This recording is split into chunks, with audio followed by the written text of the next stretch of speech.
अस्सलाम वालेकुम जी, मेरा नाम आमिर बिलाल है। नाजरीन, बहुत बड़ी डेवलपमेंट है। एक तो इसराइल को लेके कि फाइनली इतनी बड़ी शिकस्त खाने के बाद इसराइल की जानिब से फैसला किया गया है कि अब उनके पास कोई और ऑप्शन नहीं बचा बजाय इसके कि वो टाइम टू टाइम मुख्तलिफ ऑपरेशन करें।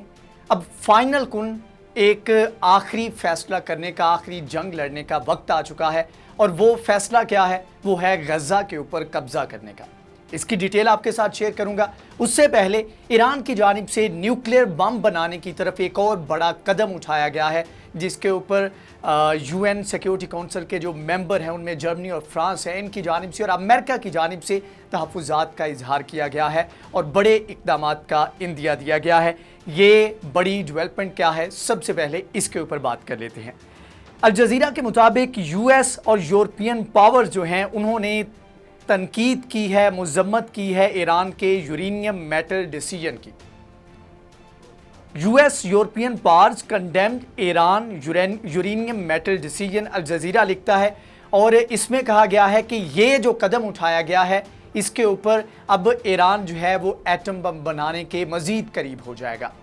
अब सिनेरियो जो है ओवरऑल जो बन रहा है वो ये है कि ईरान जो है वो मुज़ाकरात के लिए तैयार तो है, लेकिन इस शर्त के ऊपर कि उसकी तमाम तर जो कंडीशंस हैं उनको तस्लीम किया जाए। अमेरिका की जानिब से ये कहा गया है कि देखें जी, हम जो है वो 2015 की जो डील थी उसके ऊपर पूरी नीयत के साथ वापस जाने को तैयार हैं, लेकिन ईरान की जानिब से शर्तें रखी जा रही हैं। अब यहाँ पर सवाल ये पैदा होता है कि गलत कौन है और ठीक कौन है।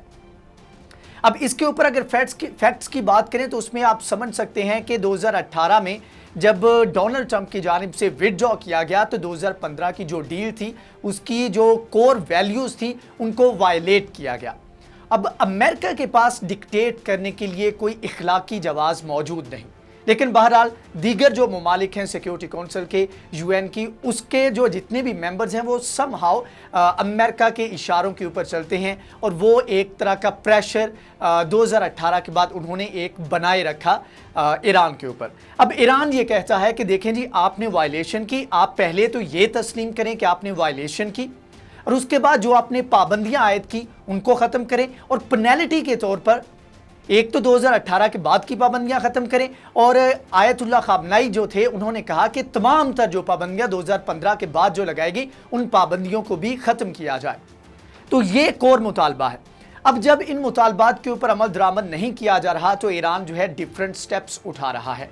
IAEA यानी कि इंटरनेशनल एटॉमिक एनर्जी एजेंसी को बाकायदा तौर पर ईरान की जानिब से ब्रीफ किया गया है, इत्तला दी गई है कि वो यूरेनियम मेटल का जो डिसीजन है उसके ऊपर कंक्रीट इक़दामात जो है वो उठाने जा रहा है।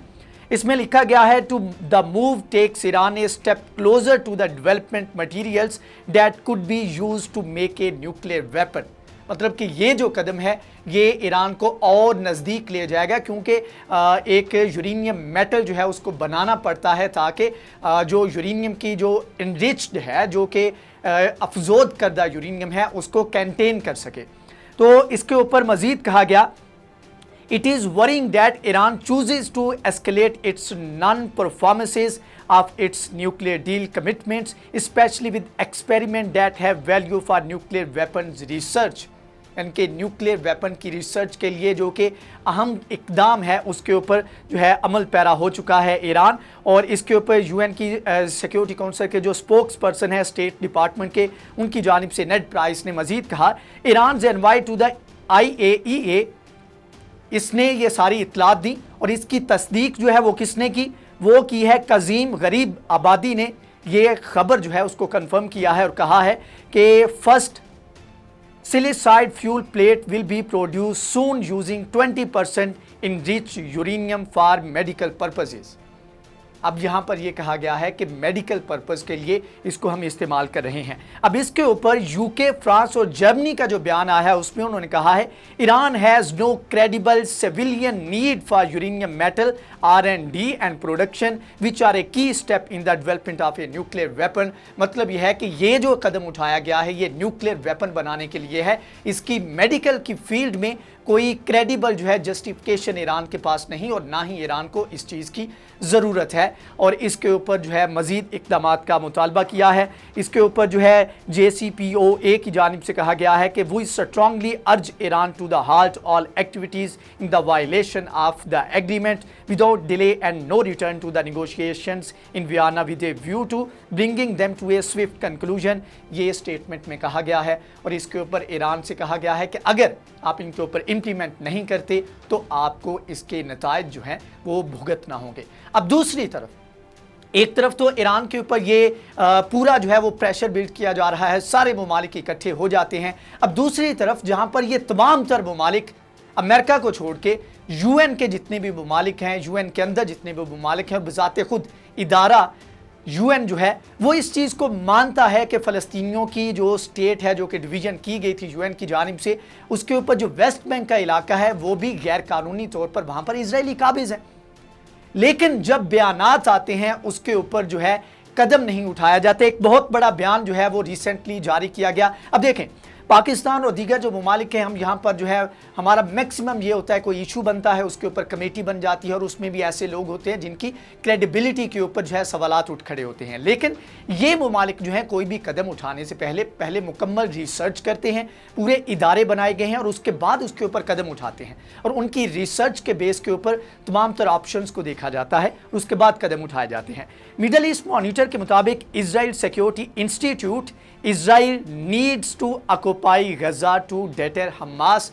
हमास को रोकने के लिए, हमास को ख़त्म करने के लिए, हमास के ख़तरे को दबाने के लिए एक ही ऑप्शन बचा है और वो ये है कि गज़ा के ऊपर कब्ज़ा किया जाए। ये मैं नहीं कह रहा, ये यरूशलेम institute of strategy and security, ये इजराइल का इदारा है, रिसर्च का इदारा है जो कि तमाम तर सिक्योरिटी के मामलात जो हैं उनके ऊपर नज़र रखता है और उसके बाद साथ में प्रपोज़ करता है कि किन किन तरीक़ों से हम ये अपना जो मकसद है उसको अचीव कर सकते हैं। अब इसके ऊपर जो है उन्होंने जो रिपोर्ट पेश की है वहाँ पर अपनी जो IDF है, इजराइल की डिफेंस फोर्स है, उसमें कहा है the repeated failure to order Hamas makes it necessary.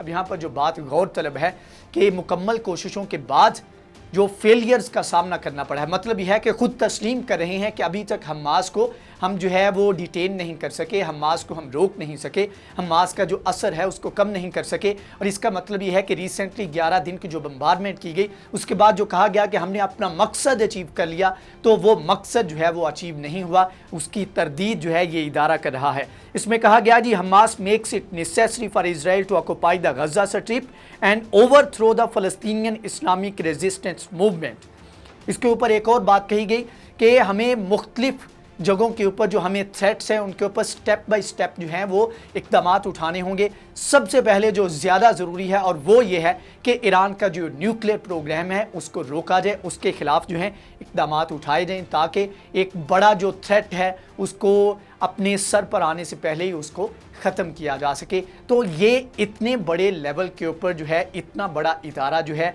वो प्रोवोक कर रहा है, सजेस्ट कर रहा है और इसके ऊपर अमल दरामद भी हुकूमत करती है कि आप गज़ा के ऊपर हमला कर दें।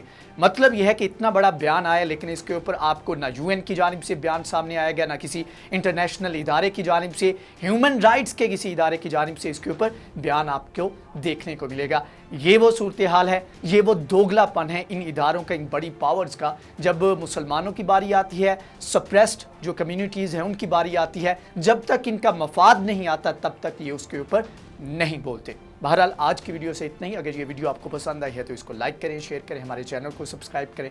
नेक्स्ट वीडियो में हाजिर होंगे, तब तक के लिए अल्लाह हाफ़िज़।